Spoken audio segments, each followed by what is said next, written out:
While everyone obsesses over superfoods and exercise, the deadliest health threat after 70 happens 3 times daily in your own kitchen. Grandma's kitchen table used to be the heart of every home. 3 generations squeezed together, passing dishes and stories in equal measure. But walk into most homes today where seniors live, and you'll find something different. Empty chairs, quiet tables, meals for one.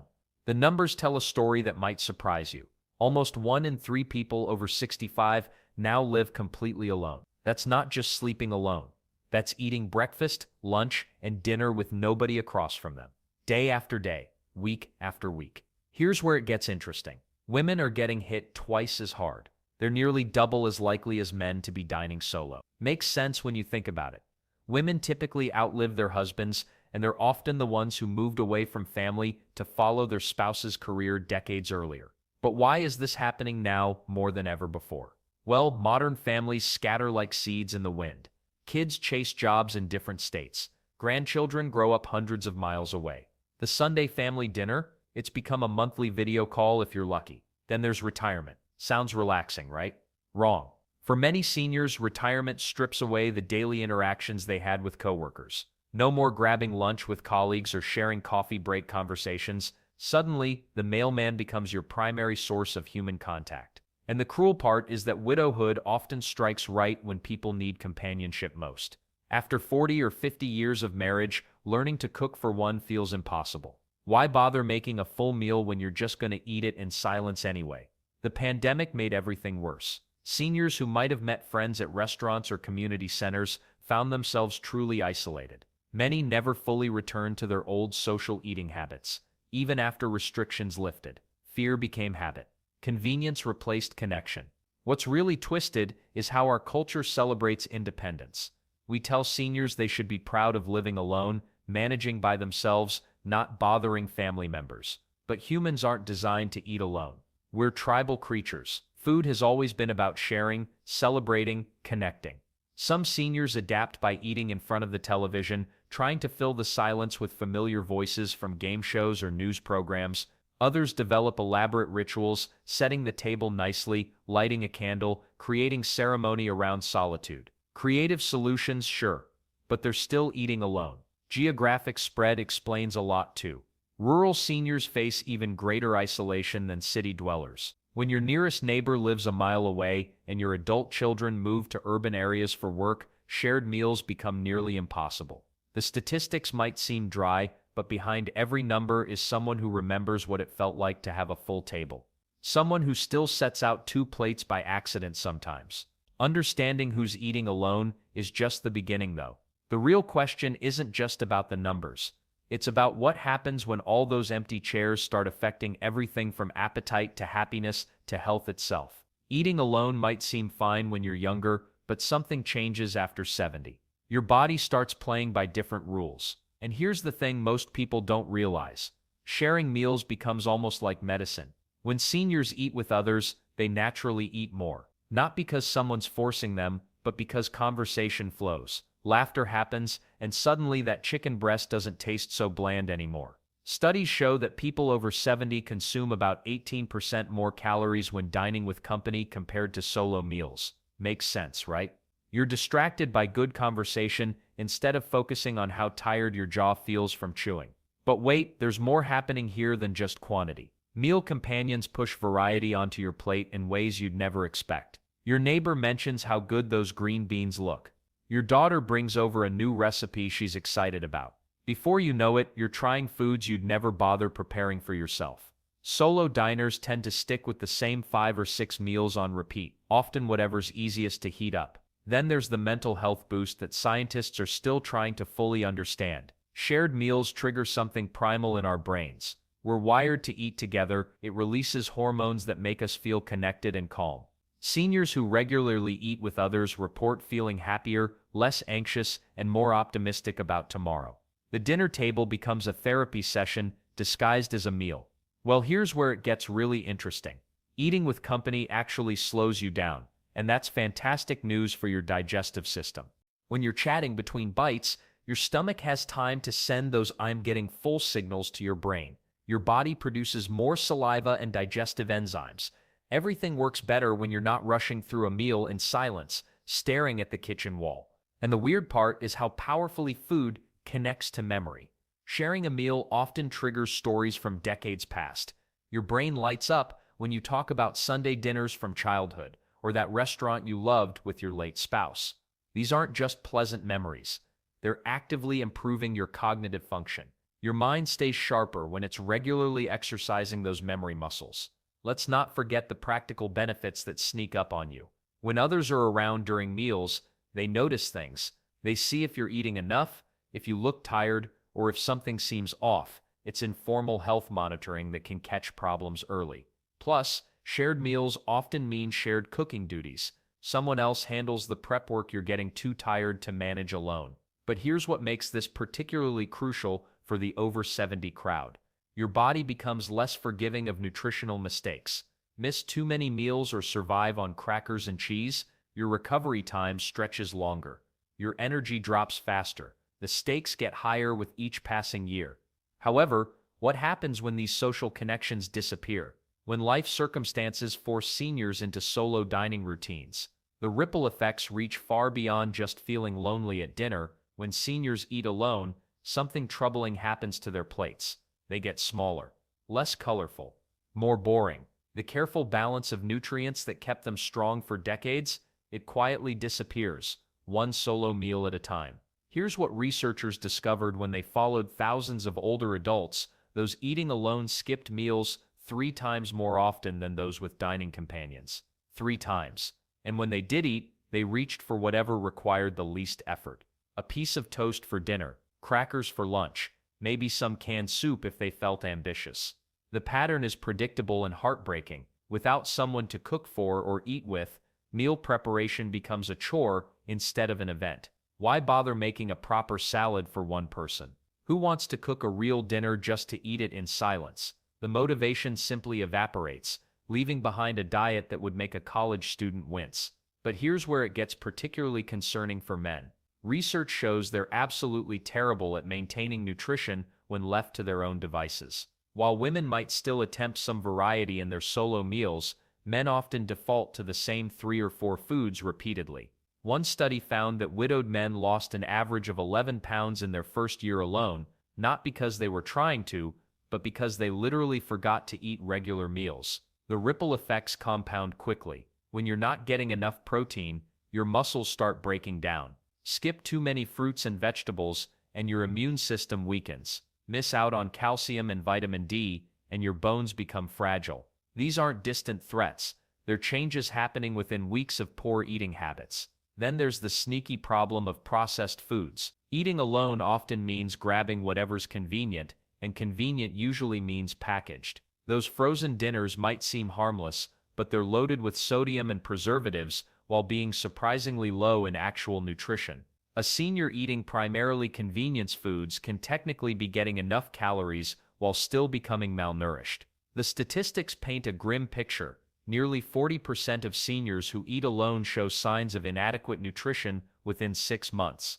They're missing crucial vitamins like B12, which affects memory and energy. Their iron levels drop, leading to fatigue. Fiber intake plummets, causing digestive problems that make eating even less appealing. What makes this particularly frustrating is that many of these seniors know better. They raised families, cooked balanced meals for decades, understood nutrition long before it became trendy. But knowledge means nothing when motivation disappears along with dining companions. The cruel irony, poor nutrition creates a vicious cycle. When you're not eating well, you feel tired and depressed. When you feel tired and depressed, cooking feels impossible. When cooking feels impossible, you eat worse. Round and round it goes, each turn making the next meal less likely to happen.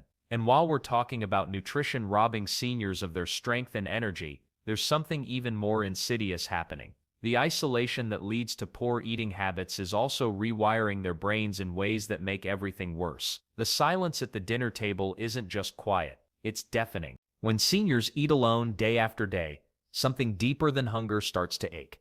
That empty chair across from them becomes a mirror reflecting back their isolation, and the mind begins to spiral in ways that would surprise most people. Here's what researchers discovered when they dug into the psychology of solo dining. Seniors who regularly eat alone report feeling lonely, 60% more often than those who share meals. But loneliness isn't just an emotion you can shake off like a bad mood. It rewires the brain. Studies show that chronic loneliness triggers the same stress responses as physical pain, flooding the body with cortisol and inflammation markers. Depression rates among solo diners jump dramatically. We're talking about a 40% higher likelihood of developing clinical depression compared to seniors who eat with others regularly. The dinner table, once a place of connection and conversation, becomes a stark reminder of what's missing. Without someone to share the day's events, complain about the weather, or laugh about a silly TV show, meals transform from social rituals into mere fuel stops. Then there's the anxiety factor that most people overlook. Eating alone removes those natural conversation breaks that help us process stress. You know how talking through problems with someone often makes them feel smaller? Well, seniors eating in silence miss out on these therapeutic moments entirely. The worries that could be shared and diminished instead get swallowed down with every bite. But here's where it gets really concerning. Social isolation doesn't just affect mood, it literally shrinks parts of the brain. The hippocampus, crucial for memory formation, actually reduces in size when people experience prolonged loneliness. That forgotten conversation over dinner isn't just missed social time, it's lost brain exercise. Every shared laugh, every animated discussion about current events, every gentle argument about the best way to cook chicken, these interactions keep neural pathways active and healthy. Memory problems accelerate faster in socially isolated seniors. Makes sense, right? The brain needs stimulation, just like muscles need exercise. When meal times become silent, predictable routines, cognitive decline can sneak up quietly. What starts as occasional forgetfulness can progress to more serious issues, partly because there's no one around to notice the changes or provide gentle correction. And the weird part is how this creates a vicious cycle. Poor mental health kills appetite. Depression makes food taste bland and uninteresting. Anxiety can make swallowing difficult or cause nausea. So not only are lonely seniors missing the social benefits of shared meals, but their deteriorating mental state makes them want to eat even less. The very act that could help, sharing a meal with someone, becomes harder to pursue as depression deepens. The isolation also eliminates opportunities for emotional expression. During shared meals, people naturally discuss their feelings, share concerns, and receive support. Solo diners bottle up these emotions, which compounds stress and anxiety over time. What's particularly troubling is how this mental decline then affects physical health in ways that go far beyond simple nutrition. When seniors eat alone regularly, their bodies start sending warning signals that most people miss. Malnutrition doesn't announce itself with fanfare. It sneaks in quietly, one skipped meal at a time. Hospital data reveals something shocking. Seniors who eat alone end up in emergency rooms 40% more often than those who share meals regularly. Why? Their bodies simply can't handle the stress of illness when they're running on nutritional fumes. Recovery times stretch longer too. A broken hip that might heal in 8 weeks suddenly takes 12. Makes sense, right? You can't rebuild muscle and bone without the right building blocks. But here's where it gets really concerning. Weight loss in seniors who eat alone isn't the healthy kind. They're losing muscle mass faster than they're shedding fat. Doctors call this sarcopenia, but you can think of it as your body eating itself for fuel. Without enough protein and calories, muscles shrink. Bones become brittle. Walking to the mailbox becomes a major expedition. Then there's the weird paradox nobody talks about. Some lonely eaters actually gain weight while becoming malnourished. How's that possible? They fill up on cheap processed foods that pack calories but zero nutrition. A sleeve of crackers for dinner might quiet hunger pangs, but it won't give you the vitamins your brain needs or the protein your muscles crave. Let's not forget what happens when your immune system starts running on empty. Those seniors eating sad sandwiches alone, they catch every cold, flu, and infection that comes their way. Their bodies simply don't have the ammunition to fight back. One study tracked 2,000 seniors for 5 years and found that those who ate alone got sick twice as often as social eaters. Well, the domino effect doesn't stop there. Poor nutrition messes with medication effectiveness too. Blood pressure pills work differently when you're not getting enough potassium. Diabetes medications can cause dangerous blood sugar swings without proper meal timing and nutrition. It's like trying to tune a piano while someone's hitting random keys. And the weird part is how quickly this downward spiral accelerates after age 75. A healthy senior can go from independent to frail in just 6 months of poor eating habits. The body's reserves get smaller with age, so there's less margin for error. Miss meals for a week when you're 30, you'll bounce back. Do the same at 80, your body might never fully recover. Research from the National Institute on Aging found something that should make us all pay attention.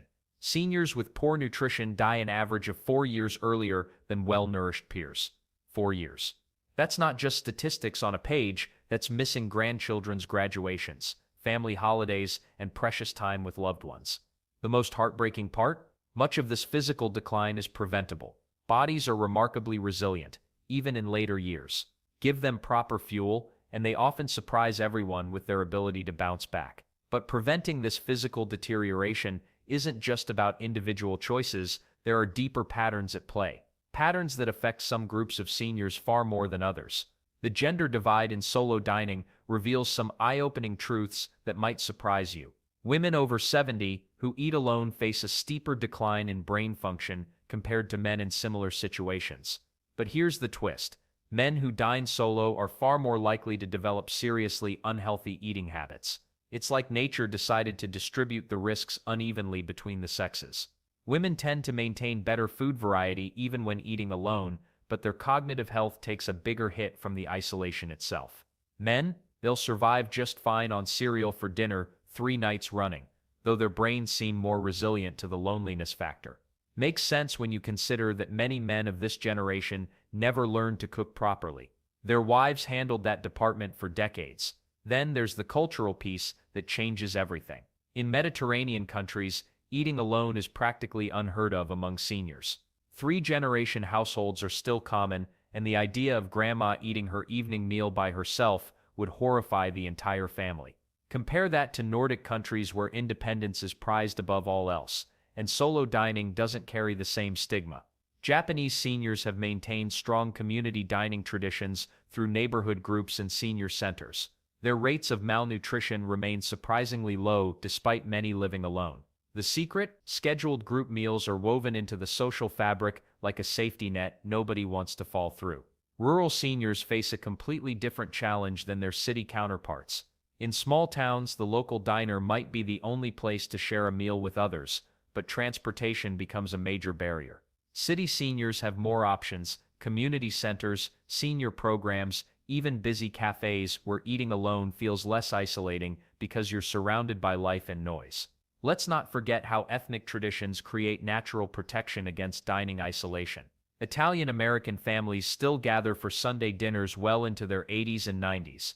Mexican-American households often include extended family members who ensure nobody eats alone regularly. These cultural practices aren't just nice traditions, they're literally lifesavers. The most vulnerable group?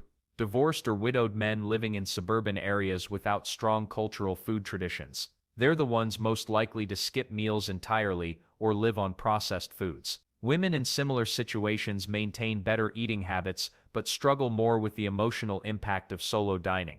What's fascinating is how income level intersects with all these factors. Wealthier seniors can afford meal delivery services or dining out regularly. They can hire housekeepers who also cook. Lower-income seniors rely more heavily on community programs and family support, which sometimes works out better for social connection. Even religious communities show different patterns. Regular church potlucks and community meals provide built-in dining companionship for active members.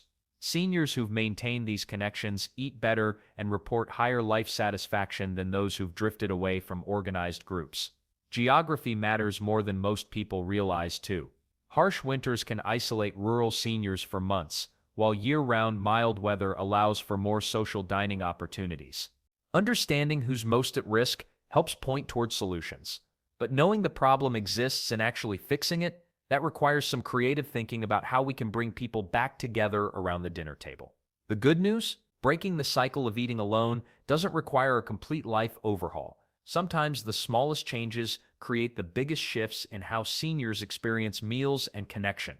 Community meal programs are everywhere, hiding in plain sight. Senior centers across the country serve hot lunches for just a few dollars or completely free. These aren't sad cafeteria experiences either.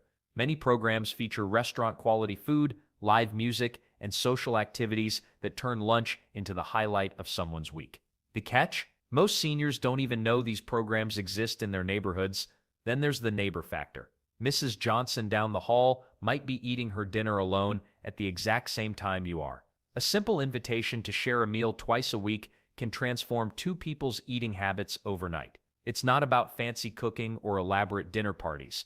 Even sharing a sandwich becomes a social event when there's someone to talk to about the weather, the news, or that ridiculous reality show everyone's watching. Religious communities and volunteer groups offer another pathway back to shared meals. Many churches host weekly potluck dinners where bringing a store-bought dessert counts as participation. The Rotary Club, book clubs, and hobby groups often center their meetings around food. Joining any group that regularly eats together kills two birds with one stone: social connection and better nutrition.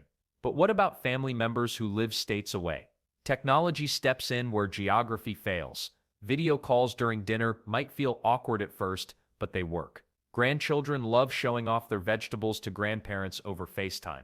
Adult children can virtually join their parents for Sunday dinner, sharing stories and encouraging each other to finish their plates.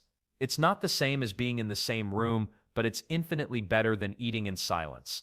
Some seniors get creative with food traditions that bridge distance. One woman started a Sunday soup club where she and her three sisters, scattered across different cities, all make soup on Sundays and text photos to each other. They rate each other's creations and share recipes.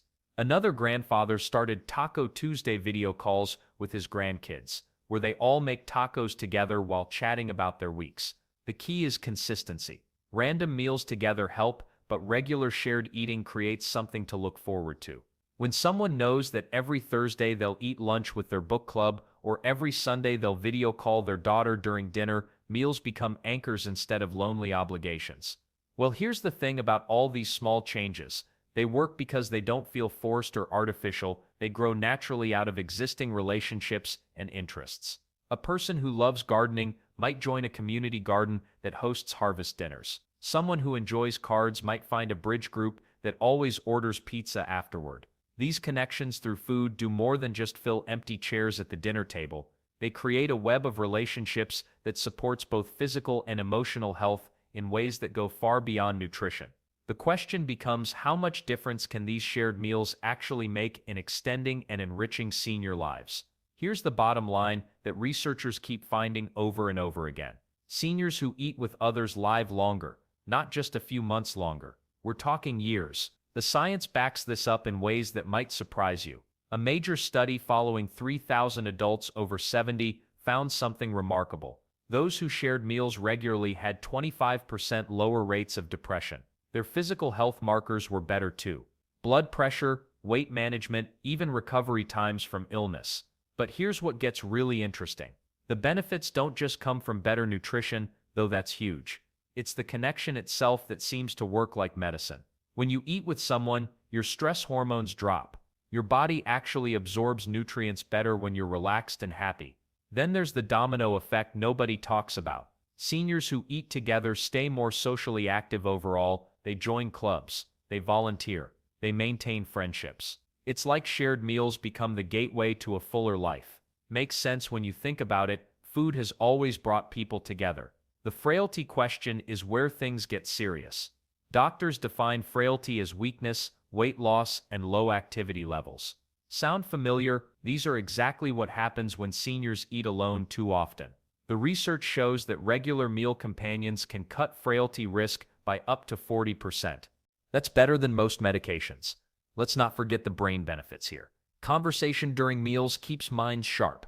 The back and forth of dinner talk exercises memory, language skills, and social reasoning. One neurologist put it perfectly. The dinner table might be the best brain training program we have, and the weird part is how little it takes to see results. Even one shared meal per week makes a measurable difference. 2 or 3 shared meals? The benefits multiply fast. Daily meal companions? That's where you see the really dramatic improvements in both physical and mental health. Community meal programs understand this completely. They're not just feeding people, they're literally extending lives. The seniors who show up regularly outlive their isolated peers by significant margins. The data is crystal clear on this. But what about families living far apart? Technology helps, but it's not quite the same. Video calls during meals do provide some benefit, though. Better than eating completely alone. The key is making mealtime social somehow, even if it takes creativity. Rural seniors face extra challenges here. Fewer neighbors, longer distances to community centers. Yet the ones who find ways to share meals regularly still see the same health benefits. Sometimes it just takes more effort. The Mediterranean cultures got this right centuries ago. Large family meals, multi-generational dining, food as celebration, their seniors have some of the world's longest lifespans. Coincidence? Probably not. Every shared meal after 70 is an investment in longevity. The research couldn't be clearer. Connection through food keeps both body and spirit thriving well into our golden years.